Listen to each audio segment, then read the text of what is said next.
Por que você não foi curado? Isto já me perguntaram mais de uma vez. Pessoas que acham que a conversão a Cristo é uma vacina para todos os males do corpo. Passei por diferentes enfermidades e cirurgias, do olho, vesícula, próstata e coração. E é claro que em todas elas eu orei para o Senhor guiar as mãos dos médicos e enfermeiras, mas sem esperar uma cura milagrosa, no estilo daquelas encontradas nos evangelhos. Neste vídeo, eu explico a razão. Eu passei, mês passado, por uma cirurgia do meu olho direito, que estava funcionando como esquerdo, porque ele não estava muito direito. Eu tinha uma catarata no olho direito, e então fui fazer uma cirurgia para trocar aquele cristalino, né? Colocar um de plástico, de fibra, de titânio, ou qualquer coisa que seja, que não é natural, é uma coisa artificial. E essa é uma experiência interessante para quem está envelhecendo. Já sabe que a gente entra agora no caminho do desmanche, né? Então, uma hora uma peça aqui, outra hora outra peça ali, vai trocando. Tem até o meu genro, a avó dele, que faleceu com, acho que 90 anos, ou quase 90, uma coisa assim. Ele chamava ela de mulher de 6 milhões de dólares, porque ela trocou tanta peça, né? Tinha tanto enxerto, tanto implante, tanta prótese em osso, coração e tanta coisa. E sempre muito alegre, uma pessoa crente no Senhor Jesus, conhecendo o Evangelho desde criança, já conhecia a palavra, e apesar de todas aquelas trocas, aquelas coisas, aqueles remendos no seu corpo, ela vivia muito feliz com Cristo, e era até gostoso conversar com ela, eu a conheci. E eu fui fazer essa cirurgia porque já estava atrapalhando. Na estrada o trânsito dobrava, né? O tráfego dobrava, eu via carro em dobro do que realmente tinha. Então você vê à noite faroletes, um do lado do outro, você não sabe se dá para ultrapassar ou não, porque você não sabe se aquele é o verdadeiro ou é só a projeção do seu olho. E aí fiz essa cirurgia, estou, graças a Deus, olhando, enxergando melhor que o outro olho, que não tinha problema algum. E alguém poderia falar assim, mas você não crê em Jesus, por que é que você não pediu para Jesus curar? Não é? Essa é uma pergunta válida e que a pessoa pode até querer saber. Existem duas razões para eu não pedir para Jesus me curar desse problema específico. Claro que eu, quando fico doente, eu oro a Deus que Ele possa me curar, mas também que Ele possa usar médicos, que Ele possa usar medicamentos, que Ele possa indicar qual o melhor caminho para resolver aquele problema de saúde. Mas no Evangelho nós temos uma razão pela qual nem todas as enfermidades são curadas por Deus. Em João capítulo 20, versículos 30 e 31, diz que Jesus, pois, operou também em presença de seus discípulos, esse é o final do Evangelho de João, muitos outros sinais que não estão escritos neste livro. Estes sinais, porém, foram escritos para que creiais que Jesus é o Cristo, o Filho de Deus, e para que, crendo, tenhais vida no seu nome. Então, os sinais que ele fazia e que foram registrados nos evangelhos tinham esse objetivo, está dizendo aqui. Esses sinais foram registrados para que você creia em Cristo e para que tenha vida no seu nome.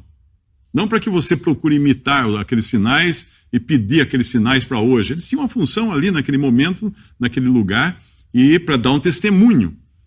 E eu até penso, quando eu encontro às vezes cristãos que são tão fissurados em sinais, em milagres, que só falam disso, só vivem disso, eu acho que isso é incredulidade na realidade, não é fé, é incredulidade.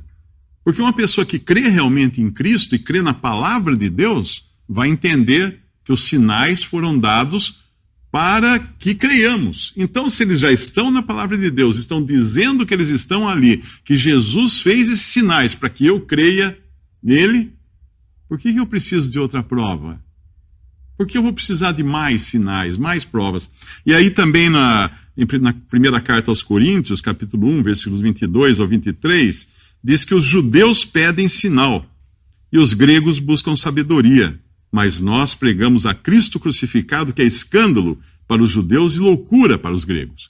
Considerando todo o contexto judaico em que o Senhor Jesus fazia os sinais e também os próprios apóstolos faziam sinais e milagres, nós entendemos agora que é porque os judeus pedem sinais. Eles têm que ver para crer, enquanto que os gregos pediam sabedoria. Mas Cristo crucificado, essa é a mensagem do Evangelho, dessa mensagem que eu quero falar aqui. E o próprio Paulo, que é tão poderoso em fazer tantos milagres, né, que a gente vê ele fazendo em Atos dos Apóstolos, tanta coisa, ele e outros apóstolos faziam, de repente, lá em 2 Timóteo 4, versículo 20, ele escreve para Timóteo dizendo assim: Erasto ficou em Corinto e deixei Trófimo doente em Mileto. Ei, Paulo, por que você não curou Trófimo? Por que você deixou ele doente em Mileto, Paulo? Você não podia ter lá imposto as mãos sobre Trófimo e curar sua enfermidade? Não, porque não tinha necessidade de provar para Trófimo que Deus tem poder, que Cristo é o Salvador. Ele já cria em Jesus, não precisava. E Timóteo? Não bebas, ele escreve para Timóteo, não bebas mais água só, mas usa de um pouco de vinho, por causa do teu estômago e das tuas frequentes enfermidades. Que isso, Paulo? Por que não curou Timóteo também? Pelo mesmo motivo, pela mesma razão. Os sinais foram feitos para que creiamos em Cristo. Quando o Senhor Jesus estava no mundo, os próprios judeus, os mais incrédulos deles, né, os fariseus, os saduceus, pediam sinais para ele. Ele acabou de alimentar 4.000 pessoas no Evangelho de Marcos. Imagine, 4.000 homens, porque 100 mulheres e crianças. Acrescenta aí mais mulheres e crianças, você vai ter um número muito maior que esse. E sabe o que acontece? Na hora que ele acaba de alimentar essa multidão, saíram os fariseus, depois do Senhor alimentar 4.000, e começaram a disputar com ele, pedindo-lhe para o tentarem um sinal do céu. O que é isso? Fariseus, o que vocês estão falando? E a reação do Senhor foi essa. Porque diz aqui, e suspirando profundamente em seu espírito, disse, por que pede essa geração um sinal? Eu imagino o Senhor fazendo assim, isso é suspirar profundamente, não é? Esses caras viram o Senhor fazendo sinais, alimentando uma multidão com caminhões de pães e peixes que surgiram do nada. E agora eles vêm e falam assim, nós queremos um sinal. Como vocês não estavam aqui? Vocês não estavam assistindo? Onde vocês estavam? Para que lado vocês estavam olhando? Vocês não viram isso que eu acabei de fazer? Pedindo-lhe para o tentarem um sinal do céu, e suspirando profundamente em seu espírito, disse, por que pede esta geração um sinal? Em verdade vos digo que a esta geração não se dará sinal algum. E deixando-os, tornou a entrar no barco e foi para o outro lado. E não fez sinal nenhum sob encomenda para eles. Não fez. Porque eles eram incredulidade total, não ia adiantar fazer sinais para eles. Eles não queriam crer em Cristo. E ele vai para o outro lado, e no versículo, em Marcos 8, 14 a 21, eles se esqueceram, os discípulos, se esqueceram de levar pão, e no barco não tinham consigo senão um pão. E ordenou-lhes o Senhor, dizendo, olhai e guardai-vos do fermento dos fariseus e do fermento de Herodes. E arrazoavam entre si os discípulos, dizendo, é porque não temos pão. E Jesus, conhecendo isso, disse-lhes, por que arrazoais que não tendes pão? Não considerastes ainda, nem compreendestes ainda? Tendes ainda o vosso coração endurecido? Tendo olhos, não vedes? Tendo ouvidos, não ouvis? E não vos lembrais, quando partiu 5 pães entre os 5.000, quantas alcofas cheias de pedaços levantasses? Disseram-lhe 12.